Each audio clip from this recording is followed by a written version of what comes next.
Nako! Eto na. Guys, isang tamang sagot lang, panalo na kayo. Okay? Kahit zero pa kayo ngayon, sumasakit ang ulo mo. Pero wala ka namang gamot. Calix, anong gagawin mo? Ikakain ko kasi baka wala pa siyang kain ng buong araw na yun. Nalipasan ng gutom, JC? Iinom ng maraming tubig. Inom ng maraming tubig. Jacob? Kakain. Kakain din. Oliver, isang tamang sagot lang. Sumasakit ang ulo mo, pero wala ka namang gamot. Anong gagawin mo, Oliver, for the win? Kakain po. Wala! Kakain! Wala yan! At ang sabi ng survey ay... Let's see!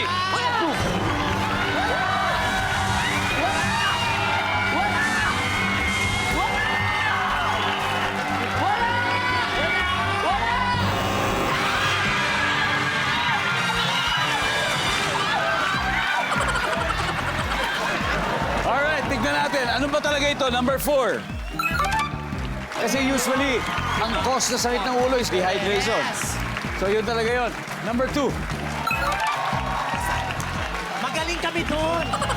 At ang ating final score dahil dyan, just for fun, 447, Mrs. of Pilipinas 2025. Maraming salamat sa inyo. That was